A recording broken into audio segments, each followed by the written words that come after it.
Bago sa lubong 2026 mamaya, nagpapaalala po ang Bureau of Fire Protection kaugnay sa ligtas sa paggamit ng mga paputok at pailaw para iwas disgrasya. May unang balita si Chino Gaston. Ang sinapit ng mag-amang bumili ng paputok sa Santa Barbara, Pangasinan ang dapat pag-ingatan ngayon ng iba pang namimili ng paputok. Bit-bit nila ang mga binili habang sakay ng motorsiklo nang bigla itong sumindi at sumabog. Sugatan ang mag-ama kaya isinugod sa ospital. Habang sunog naman ang harapang bahagi ng motorsiklo at napinsala ang mga bintana sa lugar. Hinihinalang nadikit sa tambutsyo ang dala nilang kwitis o sumayad sa semento kaya nakiskis at mag-isang sumindi. Kaya sa Bukawi, Bulacan, kasama sa mga pinag-iingat ng mga otoridad at fireworks retailers ang mga customer nilang nakamotorsiklo. Dahil nakabilad sa init at pwede ding ulanin ang mga biniling pailaw at paputok, dagdag packaging ang ipinapayo sa mga fireworks retailers. Napaka-sensitive talaga kasi ng ignition ng ng firecrackers and pyrotechnics. Kaya dapat talaga sa ilagay sa tamang lalagyanan. Yung boxer na secured o di kaya yung mga plastic na naka-sealed. I-make sure na i-secure yung mga fireworks like using tape para i-make sure natin na hindi siya aalog or malalaglag sa daan. Bukod sa packaging, mahalaga ang maayos na pagsasalansan.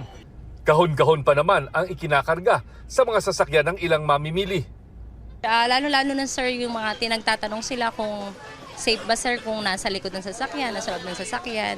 Ang inaano po namin sir na wag lang po siyang mababasa. Safe na safe po siya.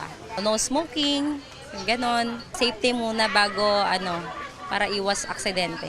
Basta maayos lang po yung lagay sa sa sasakyan, maayos yung patas para hindi pakalog-kalog yung basta secure lang, hindi kumakalog yung mga paputok. Bukod sa mayat-mayang pag-iikot at inspeksyon, namigay din ng mga polyetos sa mga mamimili ang ilang miyembro ng PNP. Mga safety tips po natin sa pagsalubong natin sa bagong taon, mga dapat gawin at mga dapat bawal na hindi dapat gawin. Kasama sa mga paalala ng PNP ang huwag nang gumamit ng mga paputok at sa halip kaldero, torotot, sound system o ibang bagay na lang para maglikha ng ingay. Iwasan ang mga iligal na paputok gaya ng pikulo at mga hindi rehistradong firecrackers. Huwag damputin ang mga hindi sumisinding paputok. Huwag hayaan ang mga bata maglaro ng fireworks na walang bantay. Muling paalala ng BFP sa gagamit ng pailaw at paputok, gumamit lang ng pailaw at paputok na aprobado ng DTI. Huwag hahawakan ang mga pailaw at paputok kung sisindihan at tiyaking malayo sa tao at kabahayan ang pagsisindihan ng mga ito.